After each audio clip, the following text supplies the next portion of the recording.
one last tiny thing. I saw you. Welcome to Watch Mojo, and today we're counting down our picks for the top 10 best horror movies of 2020.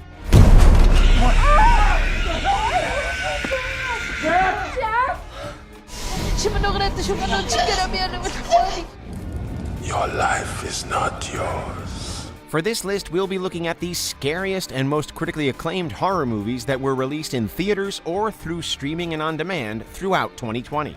Have you caught up on your movie collection throughout 2020? Let us know in the comments below. Number 10, Host. Hey guys, look at this. This is going to be us later. Emma, not funny. Horror movies often reflect our real-world fears. By that measure, Host is by far the scariest and most relevant horror movie of 2020.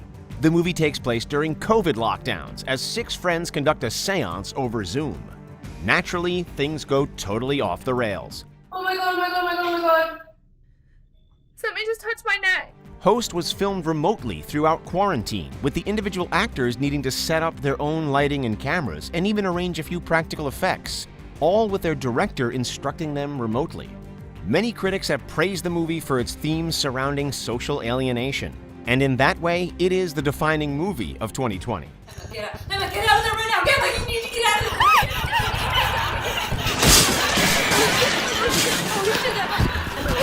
Number 9, Swallow. Sorry. This ice is totally awesome. While Swallow premiered at Tribeca in 2019, it wasn't commercially released until March of 2020. Like most great horror movies, Swallow sneaks in some wonderful social commentary amidst its horrors and freakouts. In this one, an unhappy and isolated housewife named Hunter begins eating inedible objects. There's something else inside there.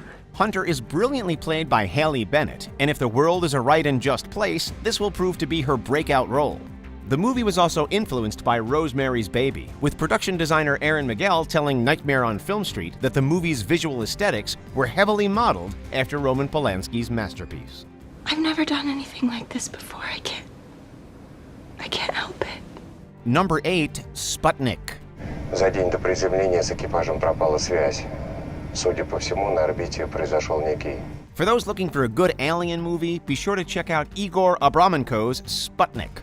This is a Russian film that takes place in 1983 at the tail end of the Cold War. A controversial psychiatrist is brought in to assess a cosmonaut who has just returned from space. There is something clearly wrong with the man, and the psychiatrist learns that he is unknowingly harboring an alien life form. The movie was widely praised for its character work, performances, and old-school creature feature story, complete with all the disgusting B-movie gore one could ask for. It's certainly not high art, but then again, who wanted that? Number 7, Relic. Look, I'm just calling about your mum. The neighbours haven't seen her in a few days. I've been by a house without much luck. Produced by Jake Gyllenhaal and led by the reliably fantastic Emily Mortimer, Relic is easily one of the finest horror movies of the year. The film is about one of the scariest horrors rooted in reality, the terrible disease of dementia. An elderly woman suffering from dementia goes missing and later reappears to her daughter and granddaughter.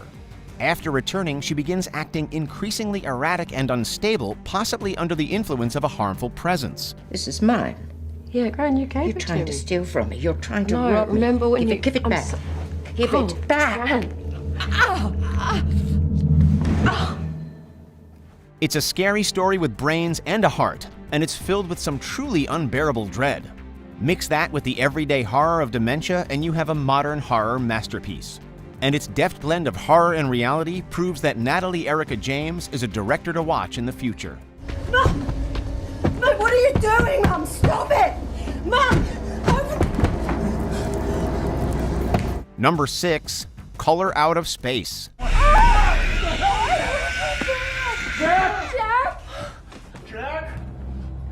Jack?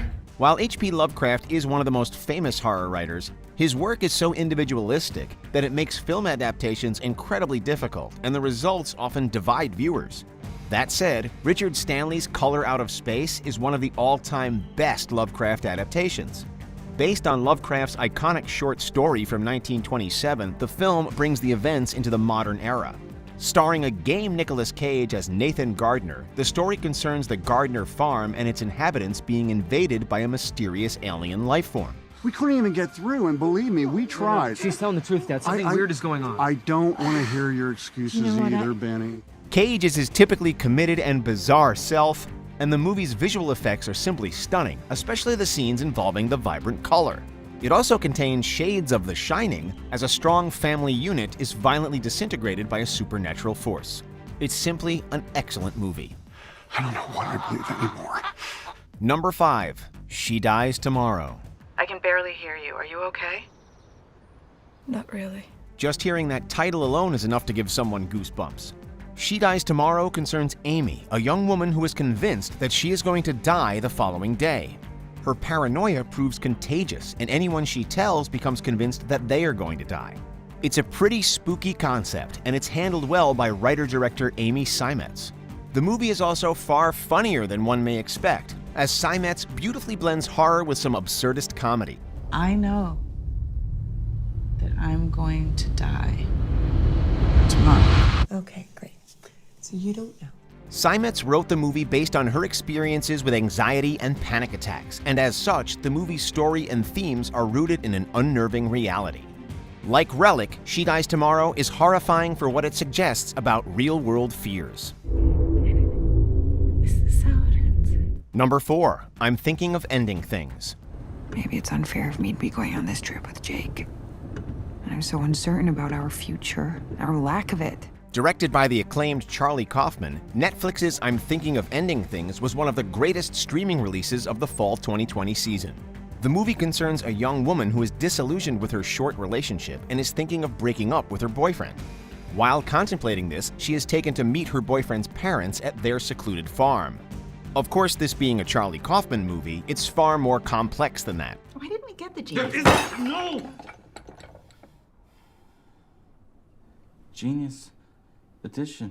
The psychological story is told in a surreal and artful manner.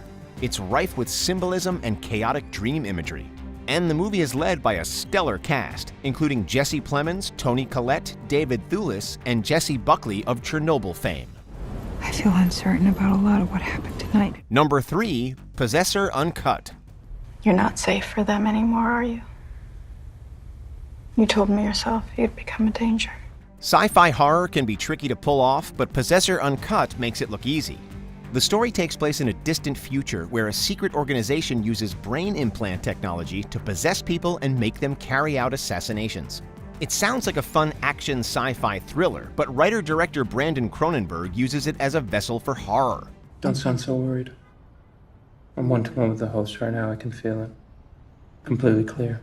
Cronenberg obviously learned a lot from his famous and influential father, David, as Possessor Uncut also embodies fears around the human mind and body.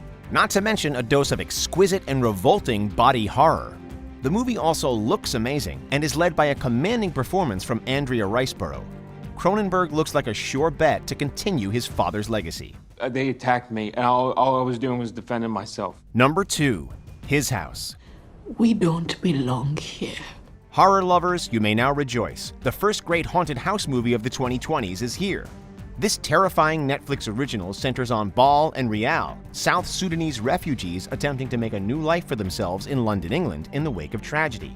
It quickly becomes clear that an evil presence has followed them there, and it wants something. After all we've endured, after what we have seen, what men can do, you think it is bumps in the night that frighten me? Fans of such recent genre classics as The Witch and Hereditary will be sucked in, owing to its arresting imagery, next-level nightmare sequences, topical themes, and commanding lead performances by Wunmi Musaku and Sope Dirisu.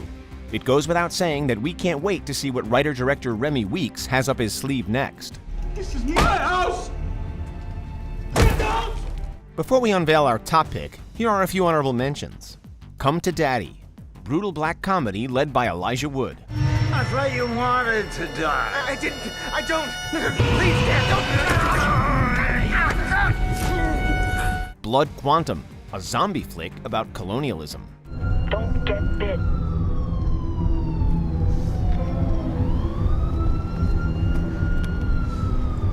Tell her I'll be right there. La Llorona, a terrific Spanish film, not to be confused with the goofy Conjuring one.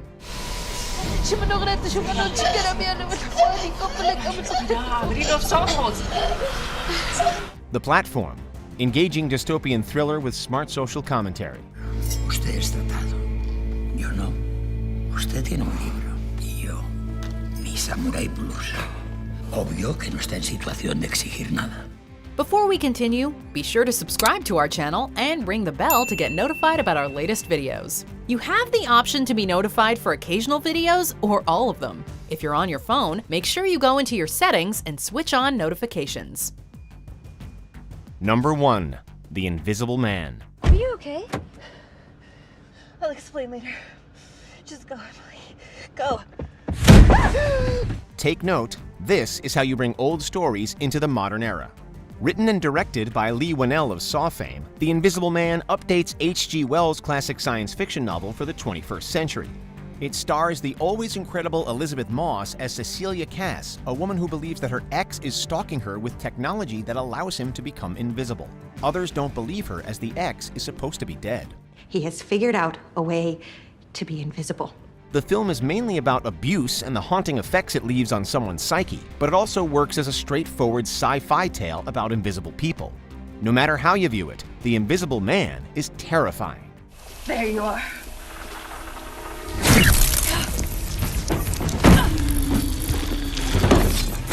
Do you agree with our picks? Check out this other recent clip from WatchMojo, and be sure to subscribe and ring the bell to be notified about our latest videos.